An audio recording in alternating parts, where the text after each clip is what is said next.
Behind the scenes of this YouTube setup. It's actually not, it's much more a video setup, I guess. It's not necessarily something for YouTube. So now let's actually switch the camera. Take a look at it. Take a look at it. Take a look at it. Take a look at it. So first of all, we have like a big gigantic softbox. This is something that's not very stable. But the thing is that I just put it on here and therefore over onto my standing desk, and therefore it is kind of stable. What I realized that this is that this direction of light actually coming a little bit from above, but also a little bit in an angle, pretty much directly onto my face, symmetrically, is kind of set up for smoothing out the face and for making it kind of look. The next thing is this GorillaPod, and on this GorillaPod we have the Woohoot adapter for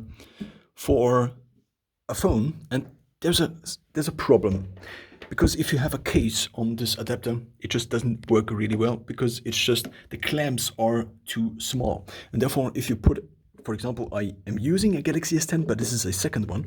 If you put it on here, then, well, it doesn't work as well. Therefore, you cannot really put it on there. I mean, it works usually, but if you have a case that's like a little bit thicker, then it doesn't. The one nice thing about this particular case is that, not about this particular case, but about this particular stand is, for one, it has multiple, basically, screw holes. And for two, you have basically two different things. For one, there's the dial, and the dial controls whether this thing turns actually. So if we, as you can see, it's spring-loaded, and therefore you can also get your phone in there, which is something that's very nice. And the next thing is that there is also this other knob, or it's not a knob, and this actually controls the actual tilt of this whole thing. Tilt is the right word. I figured out the right word. Now celebrate with me. And there are a lot of other screw holes in there. This means you basically can screw in anything that is compatible with these things, and that's very nice. Now, for example, there is also a hot shoe adapter, hot shoe mount, which is something a lot of flashes, for example, use, but also, for example, the Rode mics have, I think, something that just goes in here. Therefore, you can just use this as a very lightweight and portable setup. What I used is the screw in the button, and I actually connected another head to it, and then I connected my Zoom H6 to it. So therefore, what this allows me to do is, even though I don't have, so I am kind of traveling, even though I have a lot of stuff with me here, but I am here with only like this bag and also a big travel bag. But the thing is that if I put this in here, then I can use the external mic, and the external mic is already pretty close to my face, which is nice. And also I can use the front camera. Why do I use the front camera? Because I can just check the image. I can just see what I'm actually doing, and therefore I don't have a big surprise. I mean, the front camera is good enough for actually recording these kind of videos, and also the portrait mode, at least as of now. When I bought this Galaxy S10, for example, the portrait mode was only on the back camera, but now it's also on the front camera, because software has improved, and therefore I basically record almost everything entirely on this front camera. I use the back camera only for photo shoots, basically, or for video shoots where I hold it in my hand. And I mean, it's obviously not that good, but it's something, I mean, it's just so, in terms of quality control, it's just so much more effective if you have yourself in front of you. It's basically a screen. I mean, if you, for example, wanted to create the same setup with a screen as big as this, with a camera, with a traditional camera, then you would first have to buy the camera, in my case a Canon EOS M50, which is around $500 refurbished. Then you would also have to get the lenses, then you would also have to get an external monitor, which would be like 100 to 500, and in an external monitor in this quality, I mean, and this thin, and also with a battery built in, which basically lasts for a few hours, I mean, and also is like a phone simultaneously, therefore you don't have to carry around your small HD monitor. It's just something that's so useful, and that's also the reason I have the Canon EOS M50. Why? Because it also has a monitor, even though I don't have it with me right now, but I also kind of don't need it to record these videos, because I just don't use it anymore, because I can store the files on my phone and then then transfer the files to my notebook just with the cable, and then I upload it. And that's it. I don't edit the files. At least I try to, if I don't make like 2-hour videos where the phone battery dies in between like 20 times. But let's now actually discuss the Zoom. Why is this such a nice solution? Here is why. The Zoom H6, and here is the Zoom actually what it looks like from above, is, for one, a recorder which records high quality audio from whatever source, whatever input you have. So you have these two as inputs. These are two because they're stereo.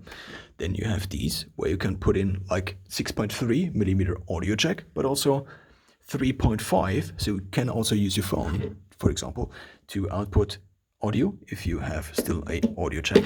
And then you use a connector like this, an adapter like this, and you just connect it, and then you can also plug it in.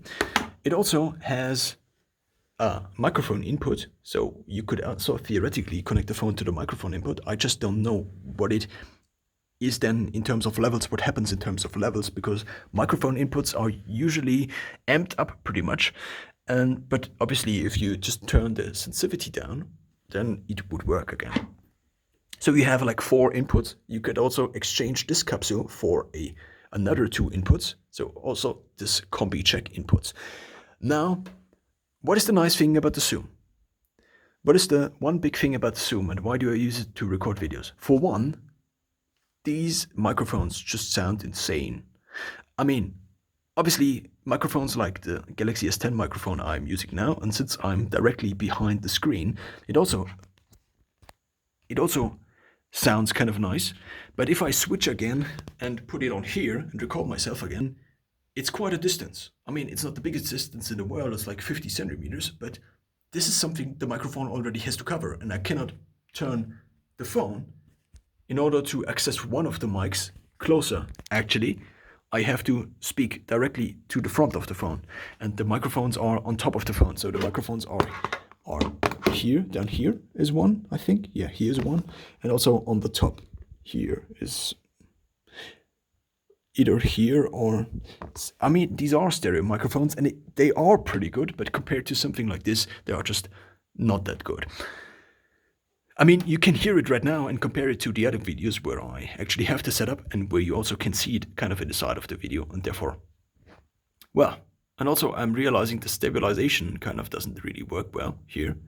But let's discuss the Zoom further. So now, the Zoom is a recorder. It's also the microphone already, but you could also record, you could also do an external microphone. But the huge thing now is, apart from having a normal line out, so you have the headphone jack, which allows you to monitor your audio whenever you need to, which is something that's also very nice because you just speak differently if you hear yourself. You just speak more cautiously, and you also speak like a better speaker. And then you have a line out. And obviously you can use the line out, and that's another setup idea I would shortly introduce to you. But now let's actually discuss the thing I am using. So here is a micro USB out. It's not micro, it's actually mini USB. And this mini USB out allows you, I mean, it would be nice if it was like USB-C, but not everything these days is USB-C. This allows you to now connect to a USB port, and this USB, so this is basically the other side of the cable, and then you just use the Samsung adapter or any other adapter that's also compatible with like these standards.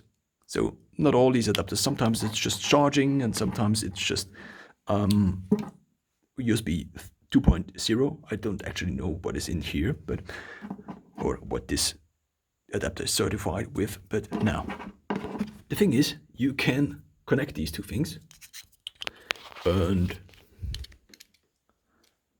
hopefully it's the wrong way. Nope, it's not. That's the thing about USB-A. With USB-C, this could not on. Yeah, it's also not. I mean, it's never. Usually you turn it 3 times until it's right.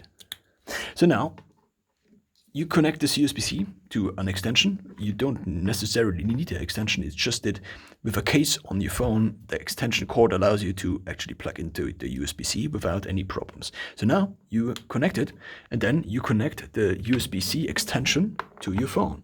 And now whenever you record something on your phone, maybe I just should put my phone somewhere because I actually need to connect these two things.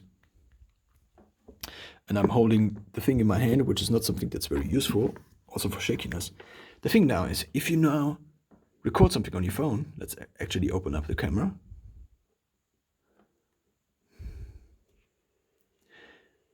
And so now it's connected. What you then have to do is you turn it on.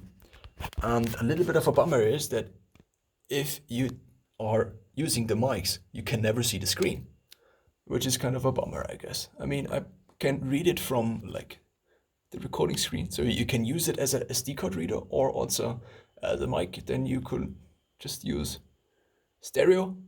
Then you can either use the internal batteries of the Zoom or battery over the phone, over the USB connection. But since this drains your phone and you cannot charge your phone while recording, this creates kind of the problem of having not enough power for recording like more time. So now the thing we want to do is we want to use this PC Mac and using battery power. So it's using the Zoom H6's own batteries. And we have these two things to record it, but what we also could theoretically do is we could connect things over all of these. So in terms of music recording, this allows you to plug in your guitar or plug in also your loop station, which I frequently do when I record music. And then you get the audio out and it's on your phone, it's on the video file. And that's huge because you don't have to manage any of the other files. Obviously, the sound quality is then not like top notch, not the same as if you recorded it within the Zoom, but this is just something I figured out for myself. I mean, I care about sound quality. I care very much about sound quality, but it's just that I also want to make music, and therefore I just record everything onto my phone and just use the video file and scrap the audio off of it and upload it to either Spotify or YouTube and then I only have one native file, and that's just so huge. Once I figured this out, that this is actually something that's useful, I mean, my production went through the roof. So now let's actually take a look at the phone itself, kind of screen recording unofficially. And if you record now video and you press on play, what happens is this. There will be a notice notifying you that recording audio through USB mic. USB mic, you read it correctly. I mean, obviously this is not the biggest hack in the entire world, because something like this worked already with the audio jack previously, because if you face it, it's not if you face it, if you think about it, and let's face it, is the thing I wanted to say, but I just mixed up these two sayings. A headset has a left ear, a right ear, and also a microphone. Therefore, it has already three things, and these three things go in here. Therefore, a headset with a microphone that connects you to your phone already has three signal lines. This is also the reason these headphones have like 3 rings, whereas these other things, like a normal cable, only has 2, because it only needs the 2 for stereo, like the stereo signal. But actually, these have 3. Therefore, you can do the exact same thing. Also with the audio jack, theoretically, but then the audio you put in obviously is mono and not stereo like here, which is something that's, in terms of at least music production, is a bummer, and also in terms of good video quality is also a bummer. So now, here is another hack. This is basically a bonus. What I realized is, for one, I can pretty much set up the phone and record myself, for example, playing something, or also recording videos. What you additionally can do, and this is especially useful if you have like a recording session where you do like 5 music recordings back to back, then you additionally take the line out I showed you previously. So here, you just take the line out and you connect the line out with a cable and an adapter. And that's an adapter I show you right now. Let's see if I get the right one. Nope. This is the audio thing. So I have like one of these for audio. So with all the 3.5mm audio cables. And this is basically travel ready. And I just put it on the desk whenever I am somewhere. And then I also have this, which is for USB-C and also for charging. Now, this is an adapter that also has 3 rings. This means you just connect it to your phone. And since it also works you now can connect a mono. So you connect it to the Zoom, and now you can connect, or you can input a mono microphone into the phone by using the one that says microphone. It doesn't say it, but there's a symbol on it, therefore I assume it works. And this is something I already did. I actually recorded video on like my, obviously you have to have two phones. This is a big bummer. So on the first phone, I actually did this one, and I recorded the videos itself, and I just cut the videos right when I stopped and paused, and also the music tracks, because I don't cut them again. I mean, obviously you have to have a hand, and it's a lot of kind of practice, and also my videos aren't that good, therefore nobody cares. But the thing is, the thing is that you now can also live stream if you want to. Facebook Live, Twitch, and it's the same sound. You have basically all of your setup. You can connect as many guitars as you want. I mean, 6 guitars, but obviously every input is just, you could even like do 2 Zooms. You buy 2 Zooms, and then you connect all the things to the one Zoom, and then you just input it to the second. I mean, it's infinite. Obviously also latency, but in terms of what I realized is usually on the primary recording, when I use the USB, sometimes there's a latency in it that's just not really nice, but I guess it's due to the processing of the phone. I don't really know what it is due to. Maybe also due to the Zoom, but well. So as a final result, I mean, this setup is not like the ultimate setup ever, but it's something that works. It's something that looks kind of nice, especially if you are recording from here. It also puts the background pretty much out in terms of light situation, and therefore it's something that works. I mean, the setup with the Zoom and stuff, this is something that I already did before, therefore I just set it up in front of my notebook, which is also very handy, because I can just pull out the notebook, and if I record here, nobody notices that I have a notebook. I mean, I look onto the notebook, but well. So this is already pretty much everything about the setup, and I am, yeah, well, I hope you enjoyed the video. If you have any questions about the setup, comment it, and I will try to answer, maybe with another video, and maybe not. Just kidding. So, well, I think this is the end.